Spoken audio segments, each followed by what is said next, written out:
Hello and welcome to World Talks here on TVP World. I'm your host Benjamin Lee, and please join me and my guest on this next interview. Polish prosecutors have launched a criminal investigation into crypto exchange Zonda Crypto over suspected fraud and money laundering. Prime Minister Donald Tusk has publicly alleged the firm's historical links to Russian organized crime and intelligence, escalating the case into a political and security issue. Joining us today on TVP World to unpack the implications is Krzysztof Piech, professor at Lazarski. Hello and welcome to TVP World. Hello. So can we start with this alleged links between Zonda Crypto and Russian criminal networks? What's your understanding of where we stand right now with these investigations? I actually don't know, because the facts probably have been revealed to the Polish members of Polish Parliament in December and to the Polish president. But we, as public opinion, we don't know any details apart from the, let's say, information that journalists reveal. Right. But we don't know the source of this information, the credibility of this information. So I think the larger transparency from the point of view of government and security forces should be introduced. Right, so of course we're still waiting for more information to come out, but can you help us understand why is crypto usually kind of the go-to for when it comes to conducting these sort of criminal activities or anything sketchy?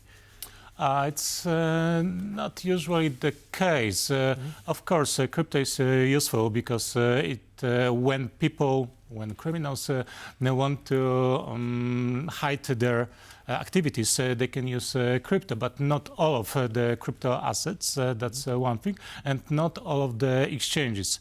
Actually, we don't know if any Russian money went through Zonda Crypto, because we know that procedures on this exchange were very strict. However, we may suspect that maybe some capital was involved in daily activities of Zonda Crypto company. But again, without details, we can't say anything more. What we know already from the things that the Prime Minister has said, that part of the Russian terrorist activity that have been conducted in Poland was financed, or this crypto assets went through Malta, through the exchange that was registered in Malta, not in Estonia, not on crypto on Zonda. So we see that that terrorists or the Russian intelligence can use different companies in different countries to overcome the problems with sanctions, of course. Right. Now, before this whole thing blow into some sort of political escalation, and now with the involvement of potential Russian criminal activity,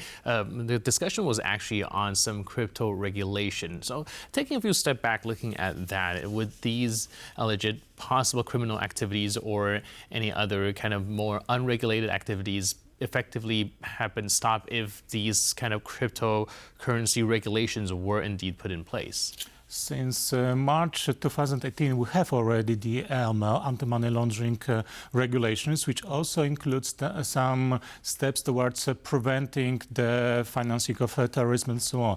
However, in practice, it wasn't enough to deal with this kind of issues. The forthcoming regulations, micro-regulations, require checking all the sources of capital, and we are in the transition process in the whole European Union. This transition process ends June this year. After that period, no company with some suspected sources of capital should operate in European Union. Until that time, unfortunately, we have some still transitionary period. So, answering the question, would the regulations that MiCA implementation plus some over-regulation, gold plating introduced by the government in its projects of the new crypto law, would this law help with this situation? Actually, no. Why? Because it's simple to answer. Because Polish law is applicable on Polish territory. It doesn't work on other territories. It doesn't work in Estonia, in some other countries. So Estonia has its already regulations, this MiCA regulations. They have already introduced the same law that we should have been introduced months ago, but it didn't work, as we see, because the whole Europe is still in transitionary process. This is so-called grandfathering period, and it ends soon. After 1st of July, all the companies, crypto companies, companies operating in the EU would have to have all the sources of capital checked. Right. So we're still looking at crypto as a relatively unregulated field. Do you think that eventually, perhaps with some sort of EU-wide regulation, or is there any other way that institutions can have a grip over it? Or do you think that this is just a field that is very hard to have any kind of control over? The regulations that are coming to the crypto market are very similar to the regulations that are normal, typical for financial institutions. So if we know that all the capital that is involved in financial institutions is checked already, then that will also apply to crypto companies. So the whole financial system will, of course, have its branches, but the one that will also be very strictly checked, verified, and monitored will be the financial the crypto business. So this kind of wild west will end very soon, in several weeks only. All right, like I mentioned, we're perhaps looking at an end to this Wild West scenario when it comes to using crypto as a financial tool. But a lot of people do cite that as one of the initial reasons why they are attracted to things like crypto in the first place. Do you think that these regulations, once put in place, will actually have a very big impact on the crypto market as a whole? No, I don't think so. These regulations will not help much citizens, the clients, in protecting their money. There is not enough consumer protection from the point of view of falling markets, like recessions on the market. This is one thing, but also there are some still gap holes in the MiCA regulation, and if there is a situation that people that want to do some frauds will be allowed to receive CASP license, they will be able still to do so, because the regulations that are coming to the crypto market are the copy of the regulations for financial institutions, and it is not enough. Moreover, EU at the moment has introduced the same law in the whole, let's say, European Union. So we have problems in Poland, for instance, in requiring doing something from Estonian financial supervisory, from other supervisors in other countries. So we still will have to work on harmonizing the cooperation between the financial supervisors.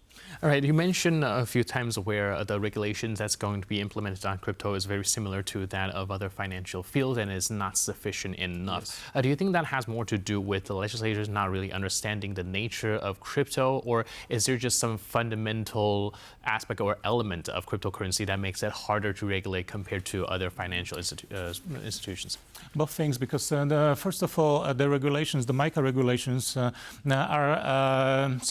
were introduced because of threats of European Union, especially Germany and France, the threats connected with Facebook project, which was called Rebrand and DM. So the whole concept was how to block stable coins, this kind of digital dollars coming to Europe. This is one thing. So there was a lot of concentration on these things. How to, let's say, not allow digital dollars to operate in Europe. It didn't work, but anyway, that was the major point then. The second thing was that the regulators actually didn't understand well what is happening in crypto, especially in the field of transactions, money transfers or crypto transfers. They are not revocable. If there is any transfer of bitcoins, we can't make a chargeback. We can't claim that somebody should return this money and so on. And this is a very big difference compared to traditional financial sector. Right, and of course, as these technology as well as cryptos continues to develop, it does take some time for legislation to catch up as well. In the meantime, thank you so much for your input and insight. Really appreciate it. Thank you very much. Cheers. And thank you for tuning into this edition of World Talks. But for more news, update, and commentary, please stay tuned to TVP World.